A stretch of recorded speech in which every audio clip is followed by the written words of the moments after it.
오늘은요 부흥이 오는 길 2, 두 번째 시간입니다. 부흥이 오는 길 이런 제목으로 하나님 말씀을 전합니다. 우리 모두는 하나님께 은혜를 풍성하게 받고 또 부흥을 경험하기를 원합니다. 아멘이시죠? 네, 한 분도 열애 없이 다 풍성한 은혜를 받고 부흥을 경험하기를 원하실 줄로 믿습니다. 그런데 부흥을 한 번도 경험하지 못하고요 인생을 마감하시는 분들도 많이 있다는 것이죠. 안타깝습니다. 정말 바라기는 우리 인생 가운데 크신 하나님의 은혜와 부흥을 경험할 수 있기를 소망합니다. 자, 지난주 수요일 내용 먼저 짧게 한번 복습해 보도록 하겠습니다. 우리 인생과 공동체의 부흥을 경험하기 위해서는 어떻게 해야 할까요? 어떻게 해야 합니까? 지난주에 말씀드렸던 것처럼 먼저 내 안에 있는 우상을 철저하게 제거해야 합니다. 버려야 합니다. 이것은 마치 1 더하기 1은 2입니다. 이 공식과도 같은 영적인 원리예요. 그래서 우리 마음에 꼭 새기셔야 됩니다. 내 마음에 우상을 섬기면서 동시에 하나님께 복을 구하고 부흥을 구한다는 것은요 어불성설입니다. 앞뒤가 맞지 않는 모순이에요. 백날 천날 기도해도 내 속에 우상이 철저하게 제거되고 뿌리 뽑히지 않는다면요 부흥은 오지 않습니다. 풍성한 은혜는 경험되지 못해요. 따라서 부흥을 위해서는요 내 속에 죄에 대한 회개와 더불어서 내 안에 있는 우상을, 내가 붙들고 있는 우상을요 철저하게 뿌리 뽑아야 돼요. 제거해야 됩니다. 건강하길 바라는 사람이요 몸속에 암덩어리가 있어요. 몸속에 지금 막 피고름이 있어가지고 썩어 들어가도 그냥 가만히 방치하고 내버려 둔다는 것은 앞뒤가 맞지 않는 모순이지 않습니까? 아니 건강하기를 바란다면서 왜 그 암덩어리를 내버려 둡니까? 빨리 제거해야죠. 빨리 덜어내야죠. 근데 우리는요 하나님께 부흥을 구한다고 은혜를 구한다고 하면서도 여전히 우상을 의지해요. 죄악을 버리지 못해요. 반복된 죄의 습관, 패턴들 버리지 못한다는 거예요. 부흥도 마찬가지입니다. 건강의 원리와 같아요. 부흥의 주체는 하나님이시죠. 개인적으로 공동체적으로 부흥을 일으키시고 은혜를 부어주시는 주체는 하나님이십니다. 하나님이 부흥을 허락하시는 것이고 하나님께서 우리에게 은혜를 주시는 것이죠. 따라서 하나님을 진노하게 하는 죄와 우상에 대한 철저한 회개와 그 우상을 버림없이는 부흥이 없어요.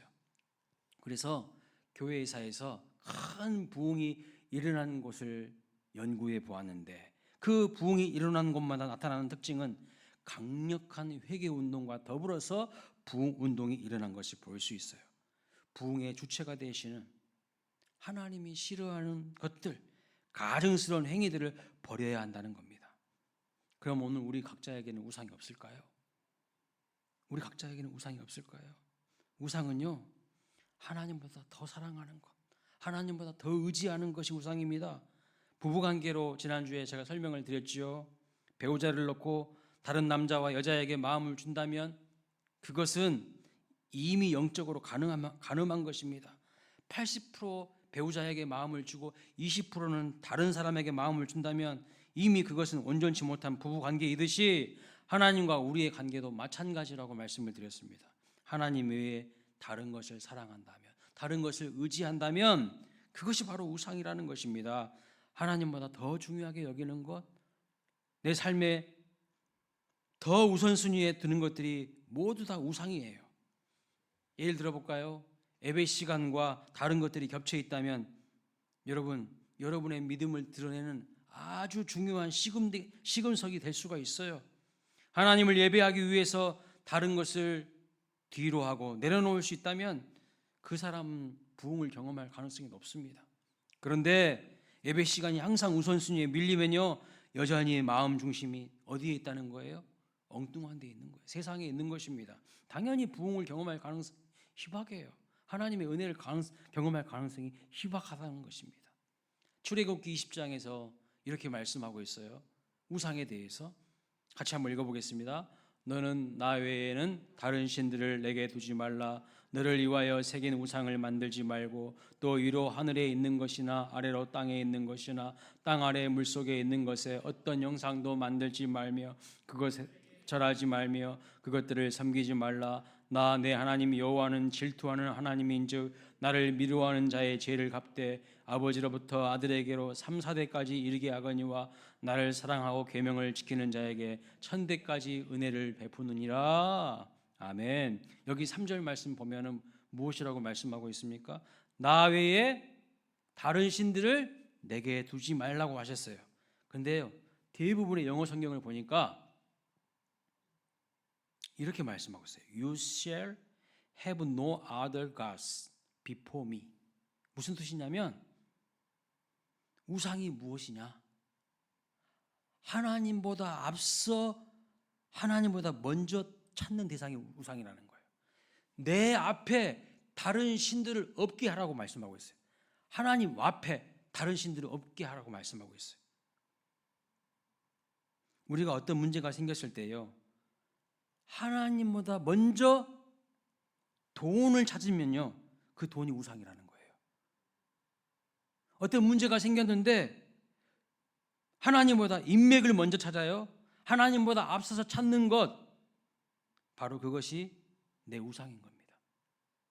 여러분은 무엇을 먼저 찾으십니까? 하나님보다 앞서 무엇을 찾고 있습니까? 그것이 나의 우상이에요.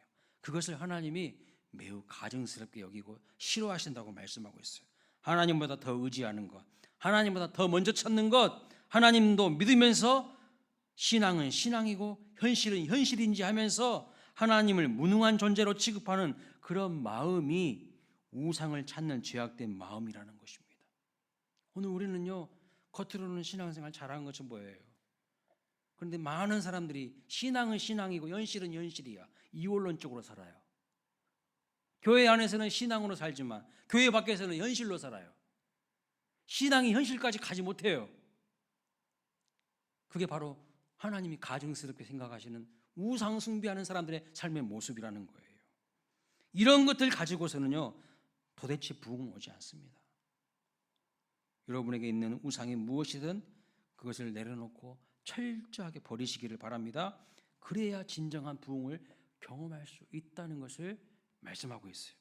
본문 사무엘상 7장 3절에 보시면 사무엘이 이스라엘 백성들에게 하나님 말씀을 전하는데 어떻게 말하고 있습니까? 3절 보십시오. 이방 신들과 아르스타롯을 너희 중에서 제거하라고 말씀하고 있어요. 이것이 당시 사람들이 믿고 의지했던 우상이었습니다. 자, 오늘 두 번째로 이제 어떻게 하면 우리 인생과 공동체의 부흥을 경험할 수 있을까요? 본문 5절에 보시면 사무엘 선지자가 이스라엘 백성들에게 명령을 내립니다. 뭐라고 하죠? 다 미스바로 모이라고 말하고 있어요. 그래서 오늘 본문이요, 미스바 부흥 사건이에요. 미스바에서 영적 대각성이 일어납니다. 미스바로 모일 때에 영적 대각성과 부흥이 일어났어요. 그러면 여러분, 왜 미스바로 모이라고 했을까요? 많고 많은 장소 중에 왜 굳이 미스바일까요? 성경에 나오는 지명은 다 뜻이 있습니다. 미스바라는 뜻은 무슨 뜻이냐면 망대라는 뜻이에요. 망대. 여러분, 망대는 어디에 있습니까? 높은 곳에 있어요. 그렇습니다. 높은 곳에 위치해 있는 것이 망대입니다. 그래서 높은 곳에서 여러 지역과 상황을 조망할 수 있는 것이 바로 미스바입니다. 왜 하나님께서 높은 곳에 위치한 미스바로 모든 백성들을 모이라고 했을까요? 여러분, 언제 우리가 진실로 삶을 회개하게 되는 줄 아십니까? 우리가 미스바 자리에 올라갈 때 회개하게 돼요. 무슨 말이냐? 현실에 매몰되어 살 때는요, 회개가 안 돼요. 현실에 매몰되어 살 때는 회개하지 못합니다. 내 인생과 내 삶을 조망하는 특별한 자리가 바로 높은 곳에 위치한 미스바라는 거예요. 그러면 거기에서 진정 회개와 새로운 마음으로 변화가 일어나게 되는데 우리 삶의 미스바는 어디일까요? 우리 삶의 미스바는 어디입니까? 교회인 거예요. 예배하는 자리인 것입니다. 말씀을 통해서 내 삶을 조망하고 세상의 관점이 아닌 하나님의 관점으로 나를 보고 세상을 바라볼 수 있는 그 자리에서 새로운 부흥을 경험하게 되는 거예요. 새로운 인생을 보는 관점이 열리게 되는 겁니다. 또 언제, 아니 또 어디에서 여러분 우리가 우리의 삶을 조망할 수가 있을까요? 하나님의 말씀을 묵상하는 그 자리와 그 시간을 통해서 우리는요 내 삶을 조망할 수가 있어요. 맨날 다람쥐 쳇바퀴 돌아가듯 인생을 살지 마시고 하루에 1시간이라도 하나님의 말씀 앞에 독대하는 시간을 가져보시기 바랍니다. 그래야 내가 하나님이 주신 삶을 제대로 살고 있는지 확인하게 되고 말씀을 통해서 우리의 인생을 인도함 받게 된다는 것입니다. 여러분 인생이 뭔 것 같으십니까? 여기 이렇게 보니까 두 분 빼놓고 저보다 다 나이가 많으신 것 같아요. 두 분 빼고 우리 장춘일 전사님하고 제 아내만 빼고 저보다 다 나이가 많으신 것 같은데 여러분 인생이 뭔 것 같으세요? 저보다 오래 사신 여러분들 인생이 뭔 것 같으십니까? 야고보서 4장 14절에 보시면 인생에 대해서 이렇게 말합니다. 내일 일을 너희가 알지 못하는도다. 너희 생명이 무엇이냐? 너희는 잠깐 보이다가 없어지는 안개니라 그랬어요. 안개니라. 우리 인생을요 잠깐 있다가 사라지는 안개와 같다고 말씀하고 있습니다. 그런데 이걸로 끝이 아니라 히브리서 9장 27절 말씀을 보니까 또 이런 말씀이 있어요. 한 번 죽는 것은 사람에게 정해진 것이요 그 후에는 심판이 있으리니. 여러분 이 두 말씀으로 우리 인생을 한번 조망해 볼까요? 우리는요 잠깐 있다가 사라지는 인생입니다. 아침 안개와 같은 인생입니다. 그런데 그게 끝이 아니라고 하시는 거예요. 그 후에 뭐가 있다고요? 심판이 있다는 거예요. 심판이. 이것이 우리의 인생이라고 말씀하고 있는 겁니다. 저는요 1년에 한 2번 정도 전라남도 한평군 학교면 죽정리 둥기마을이라는 곳을 갑니다. 거기에 가면 저희 아버지가 계시고요. 저희 고조 할아버지 할머니부터 저희 증조 할아버지 할머니, 할아버지 할머니 묘가 있는 선영이 있어요. 그래서 추석 때와 매년 5월 추도 예배 드릴 때 갑니다. 그러면 저희 아버지께서 고조 할아버지 할머니부터 시작해서 할아버지 할머니 묘까지 이동하면서 자식들로부터 손주들에게까지 그 묘 앞에서 기도하게 하셔요. 기도하게. 근데 그때마다 제 마음이요 숙연해져요. 숙연해지더라고 마음이. 왜 그런 줄 아십니까? 나도 언젠간 이렇게 흙으로 돌아가겠구나.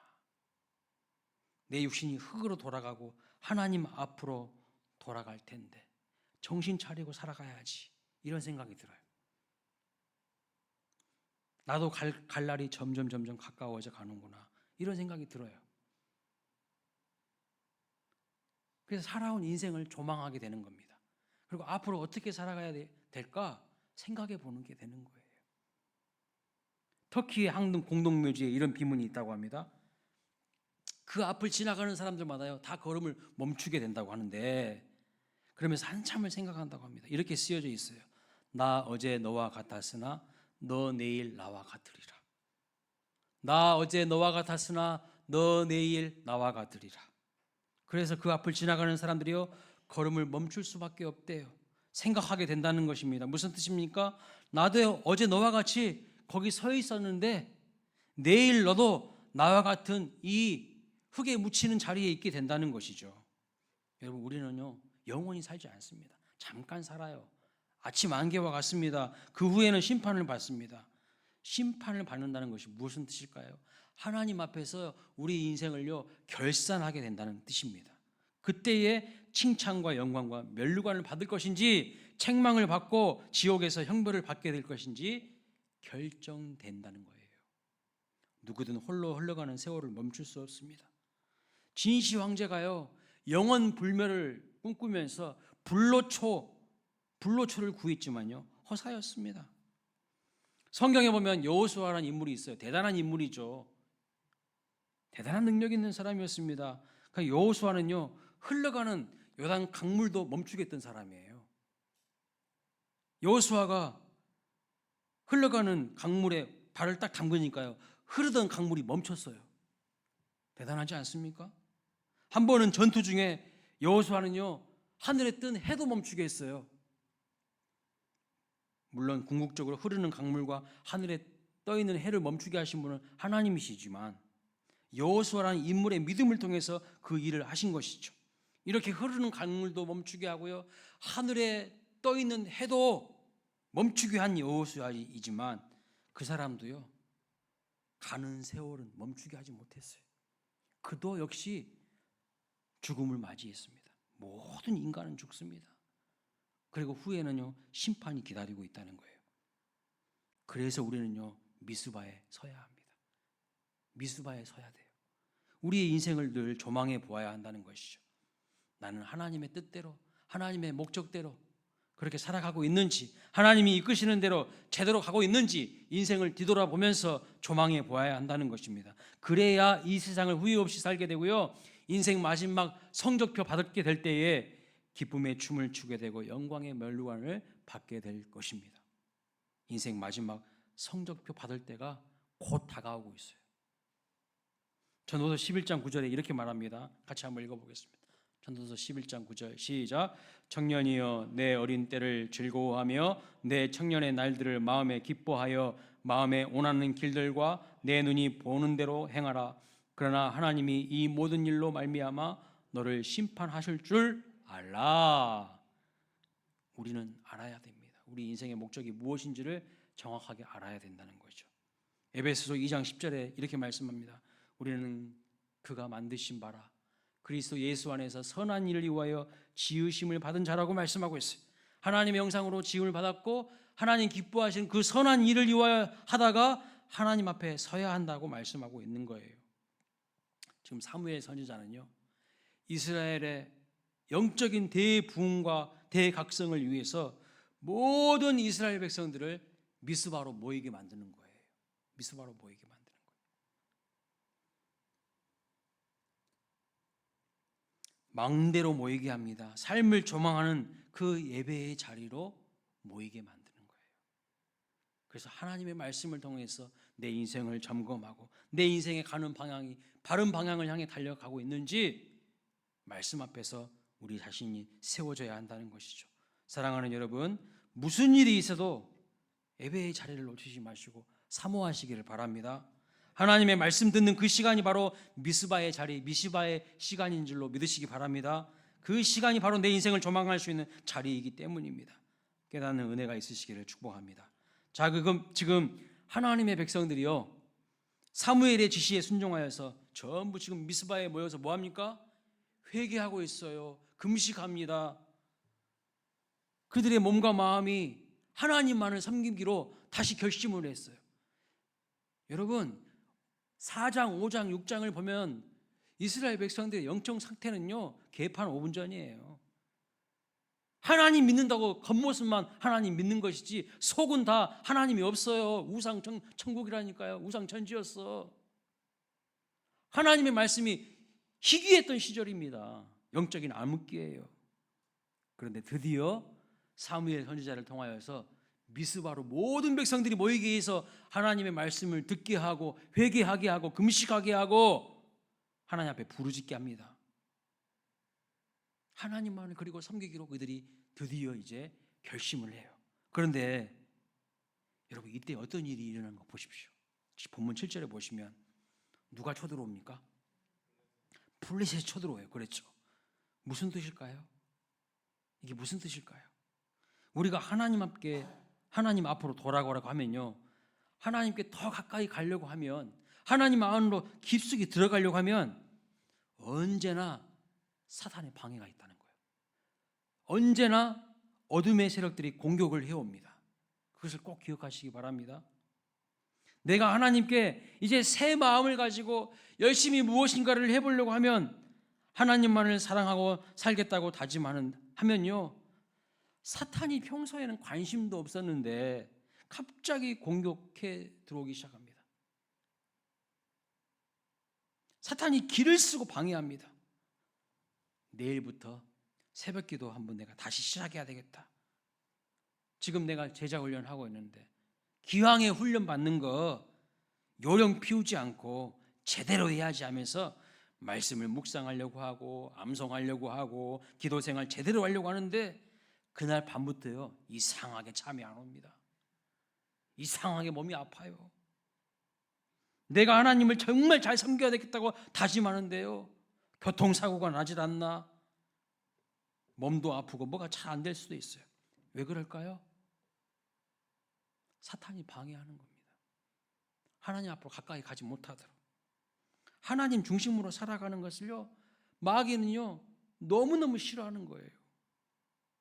그래서 어떻게 해야 될까요, 여러분? 아, 그래, 뭐 내가 무슨 하나님 앞으로 가까이 가, 그냥 하던 대로 살아야지, 그래야 될까요? 그럼 여러분 지는 거예요. 영적 전쟁에서 또 지는 거야. 또 마귀에게 무릎 꿇는 거예요. 하나님께 영광을 돌리지 못하는 거예요. 그럼 어떻게 해야 될까요? 대적하는 기도를 해야 돼요. 대적하는 기도. 가만히 멍하고 있으면 안 돼. 영적 전쟁이라는 것을 아셔야 됩니다. 그래서 여러분을 위해서 기도하는 분들에게 기도 부탁을 하시고 기도 후원자들을 많이 개발하셔야 돼요. 가만히 내 이런 상황이니까 아이고 이거 부끄러운데 내가 누구한테 이런 이야기해. 입 다물고 있는 것이 아니라요. 내가 지금 이렇게 힘들다고, 내가 지금 이렇게 사탄의 공격을 받는다고 영적 지도자에게 기도해달라고 부탁하고 또 주변에 집사님, 권사님, 장로님들에게 각 찾아가가지고 지금 내가 이런 상황이니까 제발 좀 저를 위해서 기도해달라고 그렇게 해야 되지 않겠습니까? 그냥 가만히 멍 때리고 있으면 안 돼요. 마귀에게 뒤지게 얻어 터지고 나중에 후회해봤자 아무런 소용없습니다. 평상시에 멀쩡하다가 하나님께 제대로 돌아가려고 하면, 깨닫고 돌아가려고 하면, 제대로 훈련에 임하려고 하면요 꼭 기억하세요. 사탄의 방해가 시작되는구나. 깨달으시길 바랍니다. 그리고 움트러들지 마세요. 이 사단 마귀의 악한 것들을, 이놈의 착것들을 말씀과 기도로 그냥 다 쳐서 멸하시기를 주님의 이름으로 축복합니다. 말씀을 정리합니다. 오늘 설교 빨리 끝날 것 같아요. 좋으시죠? 거기다 가면하면 어떡합니까? 노골적으로 마음을 표현하시네. 자, 어떻게 하면 부흥을 우리 각자의 인생과 공동체 가운데 경험할 수 있을까요? 두 번째 원리를 제가 오늘 말씀하시는 거예요. 다음 주에는 세 번째 원리를 하루에 한 가지씩만 하려고 막 세 가지씩 한꺼번에 해봤자 다 기억도 못 하시더라고. 지난 수요일은 첫 번째 뭐라고 했어요? 우리 속에 있는 모든 우상을 완전히 다 제거하는 거예요. 깨끗하게 제거하는 거예요. 예? 그리고 다시 거들떠 보지도 않는 거예요. 완전한 이별입니다. 두 번째 원리는 뭐라고요? 미스바에 모이는 거예요. 미스바에. 삶을 조망하는 예배의 자리, 진리의 말씀을 듣는 그 자리를 사모하면서 우리 모두가 모이기를 힘쓰는 것입니다. 우리 모일 때 주의 성령이 임하신 줄 믿습니다. 그러나 언제나 사탄의 방해 공장이 있다는 것도 더불어서 꼭 기억하시기를 바랍니다. 부흥의 지금 정점을 향해 가는데요, 우리를 무기력하게 만들고 거룩한 마음을 물거품되게 만들고 작심삼일되게 만드는 그 사탄의 세력을요 대적하셔야 돼요. 제가 주일날 예배 시간에 그냥 대적하는 기도하는 거 아니에요. 여러분의 삶 속에서도 매일매일 내 마음의 중심이 무너질 것 같고 사단의 공격을 받으면요 마귀와 싸워야 돼요. 피하지 말라고 했잖아요. 하나님이 마귀를 대적하라고 했잖아요. 그런데 마귀를 피해버려. 그리고 꼬리를 딱 내려.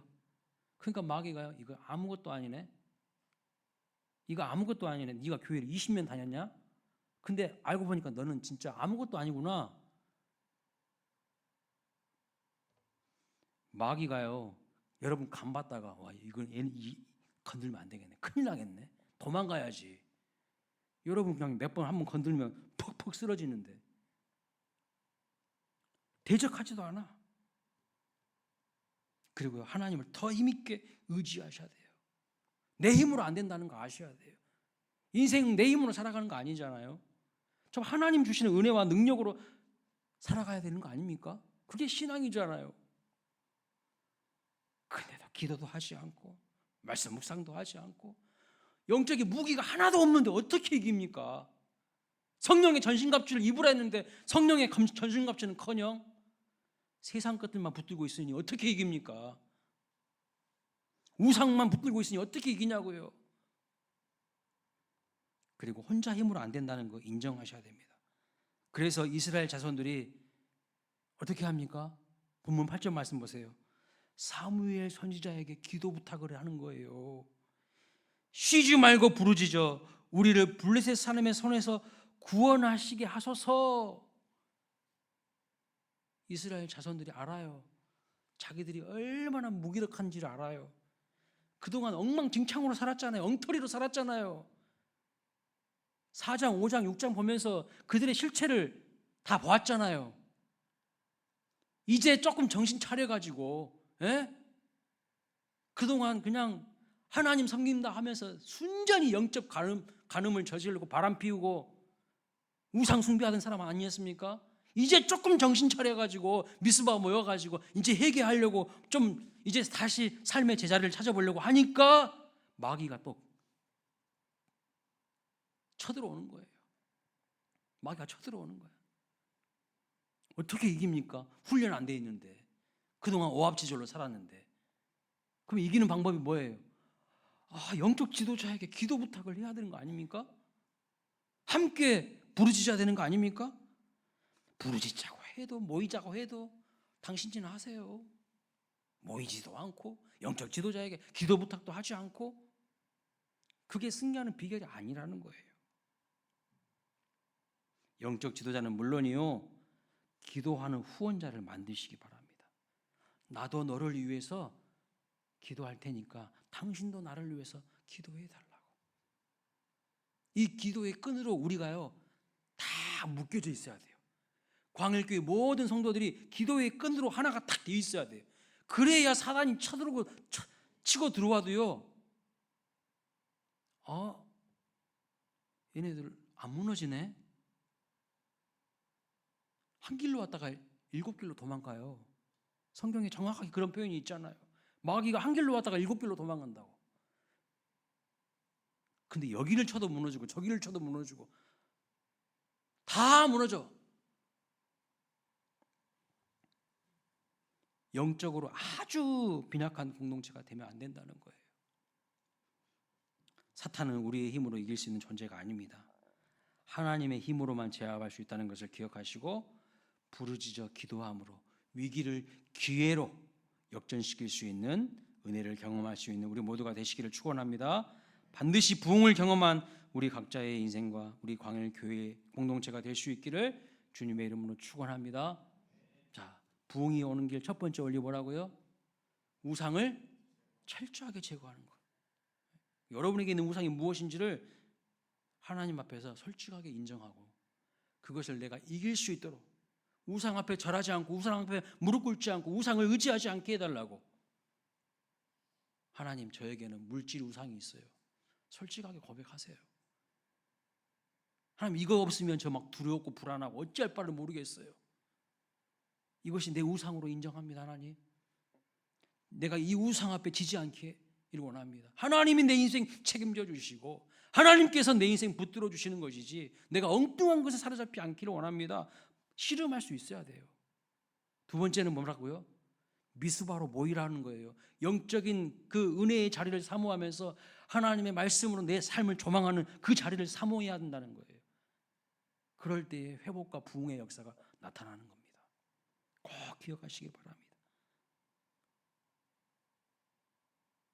세 번째 원리는 다음 수요일 예배 시간에 말씀을 드리겠습니다. 반드시 우리 각자의 인생과 우리 광일 공동체가 부흥할 수 있는 은혜의 공동체가 될 수 있기를 주님의 이름으로 축복합니다. 아멘.